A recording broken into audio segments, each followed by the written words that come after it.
안녕하세요. 강사 이혜원입니다. 다가오는 2학년 여름방학을 국어 공부 어떻게 하면 좋을지 고민들이 많으시죠? 그래서 제가 어떤 전략을 가지고 아이들 지도하려고 하는지 간단하게 설명을 드리려고 이렇게 영상 찍게 되었습니다. 먼저 2학년 여름방학은 어떤 걸 공부해야 할까 보다도 어떻게 공부해야 할까가 좀 더 고민되어야 하는 시기 같습니다. 일단은 내용 자체는 뭘 공부해야 될지는 명확해요. 왜냐하면 시기상으로 이제 수능과 가까워진 시기이기도 하고요. 내용상으로도 애초에 2학기 내신 범위 자체가 대부분의 학교들이 독서를 내용으로 삼고 있고 또 스타일도 수능과 모의고사 스타일에 맞춰서 학교들이 이제 문제를 내시기 때문에 내용상으로 내가 뭘 공부해야 할까? 당연히 수능 공부일 테지요. 하지만 그 방식상으로 있어서 내가 과연 3학년처럼 뭐 대형학원에 가서 뭔가 이렇게 공부를 해야 되는 것인가? 라는 데에는 좀 물음표가 따릅니다. 이유는요, 우리가 3학년 때 해야 될 것들이 있고 또 2학년 때 수능 공부를 해야 될 것들이 있기 때문인데요. 2학년 때는 기본기를 채워야 하는 시기입니다. 3학년 때 생각보다 이 기본기 채우려고 하다 보면 시간도 부족하고 마음도 조급해지거든요. 그래서 지금이야말로 딱 우리가 기본기라고 부르는 것들 있죠. 예를 들면 문장의 구조를 파악하는 능력, 어휘가 비어있는 부분들이 있는지, 각 영역별로 내가 배경 지식이 부족한 부분들이 있는지 같은 것들을 강사와 함께 점검해야 하는 시기라고 봅니다. 또 이 모의고사의 어떤 이런 세부적인 능력뿐만 아니라 큰 그림까지도 함께 보여줘야 되는 시기라고 생각을 하는데요. 모의고사의 큰 그림이라고 한다면 우리가 애들이 일단은 우리가 모의고사를 몇 번 봤잖아요. 그래서 모의고사에서 어떤 식으로 뭐가 나오는지는 대략적으로 압니다. 근데 영역별로 내가 어떤 접근법을 가지고 그리고 어떤 전략을 가지고 접근을 해야 하는지 이런 큰 그림은 대부분 아이들이 가지고 있지 않아요. 그래서 이런 부분들 영역별로 내가 문학은 예를 들면 23분 안에 끝내야 되는구나. 비문학은 세 지문이 나오는데 거기서 내가 각 지문별로 이 정도의 시간 감각을 길러야 되겠구나. 라고 하는 이 전반적인 전략을 세워놓고 이 세부적인 근육을 키워야 되는 시기라고 생각을 합니다. 가끔씩 학부모님들께서 선생님 그러면 엄매는 지금 공부하지 않아도 괜찮아요? 라고 여쭤보시는 분들이 계시는데 엄매가 2학년 내신에 들어가는 몇 개의 소수 학교들이 있기는 해요. 그러면 이제 엄매 하셔야 되고요. 어, 굳이 2학기 내신에 들어가는 학교가 아닌데 지금 정리하는 건 저는 제 경험상 그렇게 효과가 좋지 않다고 생각을 합니다. 이유는요. 2학년 때 지금 여름방학 때 엄매를 하면 아이들이 그냥 학원에 가서 듣기는 하는데 자기들이 1학년 때 어쨌든 문법을 한번 정리를 하고 들어왔잖아요. 그래서 다 아는 내용이라고 생각을 하니까 그냥 설렁설렁 듣는 경우가 많아요. 그리고 자기들이 아직 3학년으로 본격 올라간 게 아니잖아요. 그래서 동기부여도 부족합니다. 사실 엄매의 꽃은 타임어택 훈련이거든요. 18분 혹은 20분이라고 하는 시간 안에 전체를 다 맞아야지 내가 엄매를 선택했다는 거에 의미가 생기는 건데 아이들이 아직 이 진짜 긴급함과 다급함이 없다 보니까 그냥 자기가 1학년 때 들었던 내용 다시 한번 정리하는 느낌으로 여름방학은 흘러가더라고요. 그래서 제 경험상 엄매는 겨울방학, 이제 올라가는 겨울방학 있잖아요. 그때 빡세게 한번 정리해주면 제 밑에 있는 학생들은 100% 20분 혹은 짧게는 18분 안에 다 맞는 경험 할 수밖에 없거든요. 그래서 이 부분만큼은 겨울방학 때 무조건 이거 열심히 해놓으면 시간 안에 정확도까지도 다 잡을 수 있는 영역이구나 라고 편하게 생각을 하시고 일단은 우리 아이가 공통과목부터 공통 과목이라고 한다면 문학이랑 비문학이겠죠. 문학이랑 비문학부터 큰 그림과 세부 근육을 먼저 채운다. 이런 생각을 가지고 여름방학 임하는 게 가장 전략적으로 괜찮은 방법인 것 같습니다. 자, 그러면 제가 이 방학 들어서서는 방학이야말로 목표가 약간 이렇게 좀 흐려질 수 있는 시간이라고 생각을 하거든요. 물론 아이들 열심히 하려고 하지만 우리가 내신이라고 했을 때는 내신 시험이라고 하는 정확한 목표가 있는데 이제 수능 준비를 할 때는 사실은 수능이 1년도 넘게 남은 어떤 시험이다 보니까 아이들이 쉽게 늘어지기가 쉬워요. 그래서 항상 제가 방학 때 목표를 세 가지 정도 딱 정해서 아이들하고 공유를 하고 그리고 이 수업이 마무리될 때쯤에 이 목표를 내가 어디 정도를 채웠는지 제가 개인 면담을 좋아하거든요. 그래서 개인 면담을 하면서 내가 여기까진 했는데 요거는 아직 좀 부족하구나. 이런 것들을 정확하게 좀 설정해 주는 걸 좋아합니다. 그래서 제가 마찬가지로 학부모님들께 설명을 드릴 때도 이번 방학 때의 세 가지 목표를 설명을 드리면서 제 수업 전략에 대해서 말씀을 드릴 것 같은데요. 먼저 첫 번째 목표는 타이머 테 훈련입니다. 근데 이 타임 어택 훈련을 오해하시면 안 되는 게 우리가 전체 80분 시험인 거는 아시죠? 80분 전체를 타임 어택 훈련하는 거는 지금 있을 수는 없는 일이에요. 가능하지도 않고요. 그렇게 했을 때 굉장히 위험합니다. 그래서 타임 어택 훈련이라고 한다면 각 영역별로 타임 어택 훈련을 의미합니다. 먼저 그러면 영역별로 제가 설명부터 드려야 할 것 같은데요. 전체 문제가 45문제라고 했을 때 공통 과목, 비문학, 문학 같이 묶어서 공통 과목이라고 하고요. 선택 과목은 언매랑 화작이 있는데 저는 상위권이라면 무조건 언매를 선택해야 된다라고 생각을 하는 사람이기 때문에 언매 위주로 먼저 설명을 드리도록 하겠습니다. 이제 언매는 열한문항인데 제가 아이들 훈련시키면 무조건 18분, 20분 안에 전체 다 맞게 해줄 수가 있고요. 비문학, 문학 같은 경우에 그렇게 남게 되는 시간은 그러면 보수적으로 생각을 했을 때 이제 전체 80분 시험이기 때문에 60분이라는 시간이 남게 되는데 비문학은 지금 우리가 방학 때 35분 안에 다 맞는 경험 못해요. 저는 못하는 건 이제 못한다고 말씀을 드리는 편인데 비문학은요, 고3 때까지도 가장 어려운 영역 중에 하나입니다. 그래서 비문학은 우리가 목표를 삼고 있는 건 영역별로 내가 실수하거나 아니면 특히나 약한 부분들을 파고 들어가는 게 저희 여름방학 때의 목표이고요. 타임어택 훈련은 그래서 가장 시간을 줄여줄 수 있는 문학을 위주로 먼저 할 예정입니다. 우리가 이 문학은 내지문이지만 충분히 20분, 25분 안에 들어올 수 있는 영역이고요. 비문학은 최상위권 기준으로도 한 지문당 10분 넘어가지 않게끔 훈련은 가능하지만 10분 이하로 가게끔 훈련은 거의 어렵더라고요. 그래서 비문학만큼은 내가 최대한 비문학에 쓸 수 있는 시간을 벌어준다라는 느낌으로 비문학은 접근을 해야 되고요. 다른 영역에서 시간을 세이브를 해줄 텐데 그 시간을 세이브 해줄 수 있는 부분이 문학이랑 언매라고 생각을 합니다. 그래서 먼저 이 문학이라고 하는 이 전체 영역을 25분 안에 다 맞는 경험을 우리가 한 번 이상은 하자라고 하는 목표를 제가 첫 번째 목표로 세울 거고요. 지난 겨울 때 사실은 제가 가장 첫 번째 중요하게 세웠던 목표가 이 문학 타임 어택 훈련이었어요. 근데 되게 고맙게도 90% 넘는 제 수강생들이 25분 안에 문학 다 맞는 3학년 제시문이었거든요.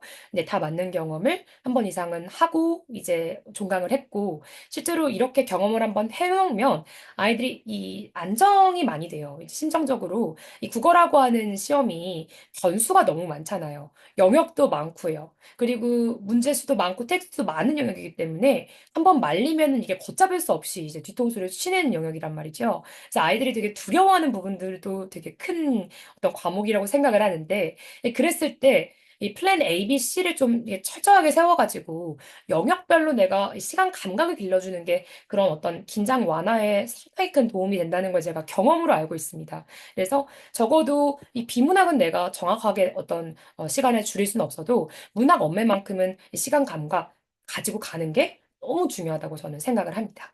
그다음에 두 번째 목표는요, 문장 구조 명확히 하기. 아까 제가 기본기라고 말씀을 드렸을 때 설명드린 부분인데요.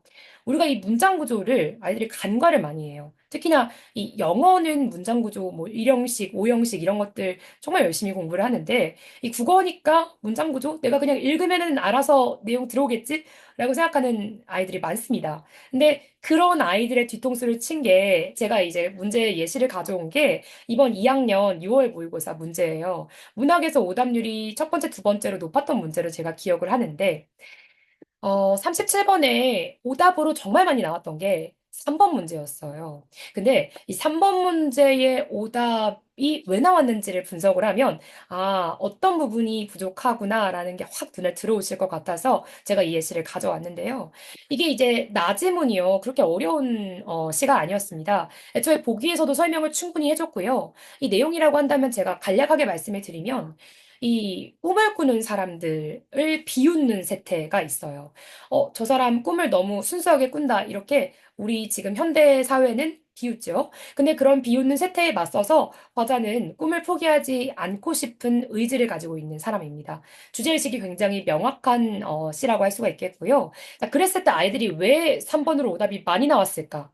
3번의 선지는요, 이렇습니다. 나에서 누군가가 그런 커다란 꿈의 존재를 부정하는 것은 여기까지는 문제가 없습니다. 왜냐하면 본문의 내용을 보면 누군가가 세태예요. 다른 사람들, 일반적인 사람들이 그런 커다란 꿈의 존재를 부정한다고 보기에서도 얘기를 하고 있고 본문에서도 얘기를 하고 있습니다.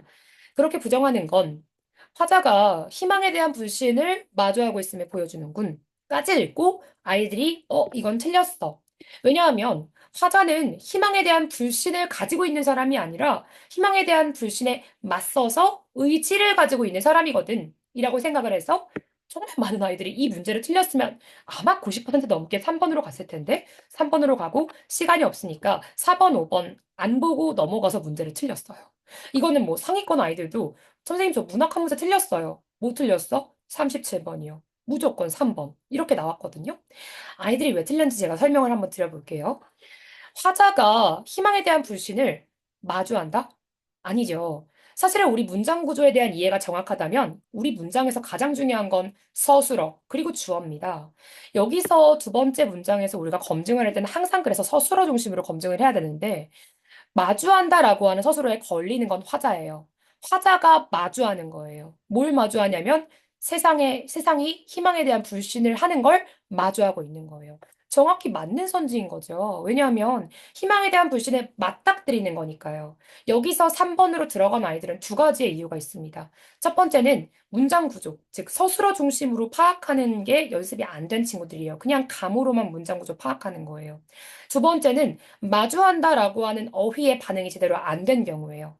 마주한다는 갖고 있다가 아니라 confront를 한다는 거죠. 다시 말해서 이 앞에 내가 대응을 한다는 뜻을 가지고 있는 어휘입니다. 그래서 이 두 가지의 어떤 이 기본기가 약간 부족했을 때 3번 선지로 갈 수 있다라는 게 좀 명확해지게 되는 거죠. 그래서 목표 두 번째는 이러한 기본기, 3학년 때는 가져갈 수가 없는 이런 기본기를 우리 이번 방학 때 특히나 좀 명확히 해보자라고 하는 게 두 번째 목표입니다. 세 번째 목표는요, 제가 지난 겨울방학 때는 문학 문법 둘 다 가져갔으나 문학 중점으로 한번 갔었고요. 이번 방학 때는 살짝 더 비문학 70, 문학 30, 이 정도 느낌으로 한번 가보려고 하는데, 비문학에서도 비문학 전체가 어렵다 이렇게 퉁쳐서 얘기하기보다도 비문학 중에서 어떤 영역이 어렵니라고 물어보는 게 훨씬 좋습니다. 왜냐하면 비문학 영역별로 요구가 되는 필수 능력이 다르기 때문이에요. 각 영역별로 제가 생각하는 필수 능력을 한번 정리를 해본 것이 이 아래의 표인데요. 일단 인문예술을 어려워하는 아이들은 배경 지식이 부족한 경우가 많습니다. 우리가 배경 지식이 꼭 필요한 영역이 인문예술입니다. 보통 과학기술이 배경 지식이 필요하다고 생각을 하지만 오히려 과학기술은 기본적인 교과서의 상식 범위만 있으면 이 논리 구조 안에서 충분히 풀리는 문제가 대다수이고요. 인문예술의 경우에는 이 기본적인 배경 지식이 꼭 필요합니다. 근데 특히나 남학생들 경우에는 이런 부분들 좀 빠져 있을 경우가 많고요. 그래서 우리 평가원이나 아니면 기출 위주로 해서 이 배경 지식 채워주는 거 꼭 필요합니다. 또 이 논리의 큰 틀을 이해하지 못한 채로 그냥 각 학자의 어떤 입장만 정리를 하면 이 내용이 충분히 들어오지 않는 경우도 있는데요. 이 논리가 변증법적으로 어떻게 흘러가는지를 먼저 이해할 필요가 있습니다. 예를 들면 ABC라고 하는 입장이 있을 때 AB가 싸우는 것까지는 아이들이 잘 잡지만 이 C라고 하는 입장이 변증법적으로 중간 지점에 위치를 하는 건지 아니면 제3의 입장인 건지 등등을 연습해 놓고 그 다음에 지문을 분석할 필요가 있습니다. 또 과학기술의 경우에는 이 정보량이 많은 지문이죠. 근데 정보량이 많을 때 아이들이 그냥 이걸 단기 기억으로 다 때려 넣어가지고 기억을 하려고 애쓰니까 어려워하는 거예요. 근데 사실은 우리가 블랙박스처럼 생각을 해야 되는 게 우리가 블랙박스는 모든 걸 다 기억하는 기계가 아니죠. 블랙박스는 방지턱을 넘을 때나 아니면 유사한 어떤 충격이 있을 때 그 부분만 잘라서 삐빅하고 기억을 하는 게 블랙박스입니다. 우리의 뇌도 마치 블랙박스와 같아서 중요한 정보만 선별해서 기억하는 게 우리 뇌의 특징이고요. 정확히 평가원에서도 요구하는 능력이 바로 그것입니다.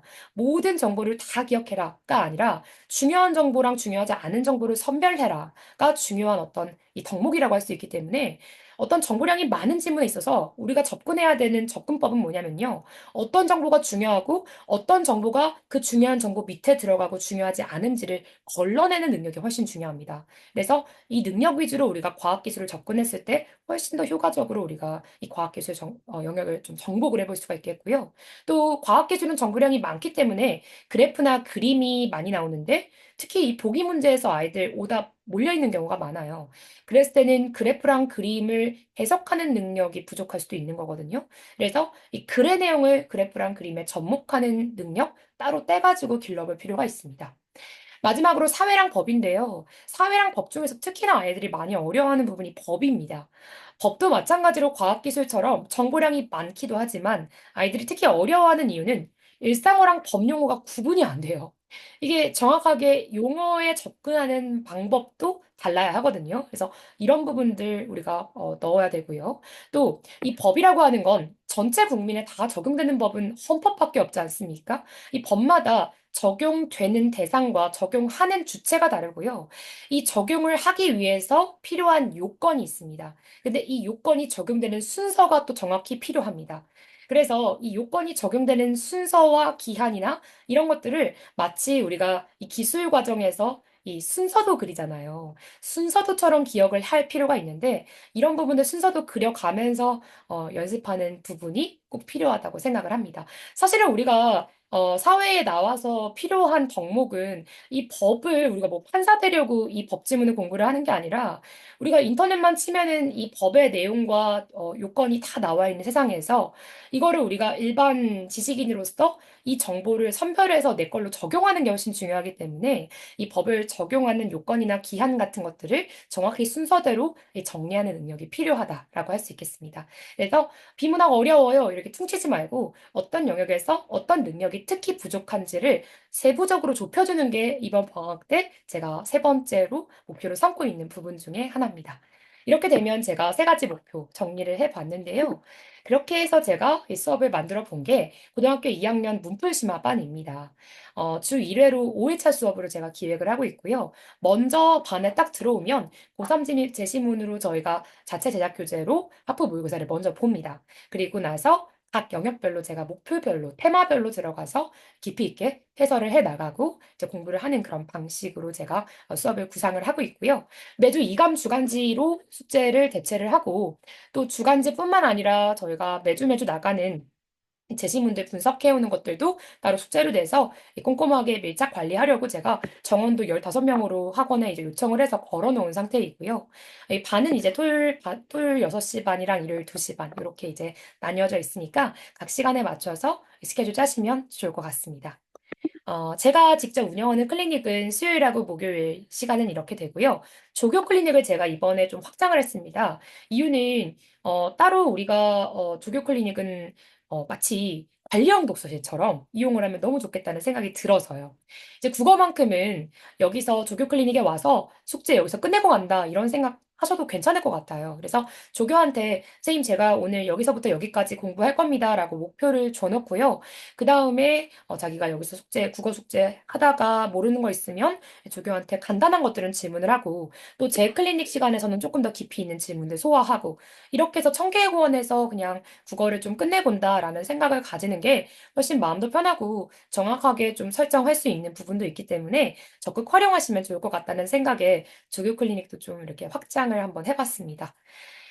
제가 주어진 시간이 5주라고 하는 어떻게 보면 굉장히 짧은 시간인데 이 시간이 너무 소중한 시간이라는 걸 제가 경험상 알고 있거든요. 그래서 저한테 일단 학생으로 온 이상 이 5주를 결코 헛되지 않게 보낼 수 있도록 최선 다해서 제가 밀착 관리하려고 마음 먹고 준비하고 있으니까요.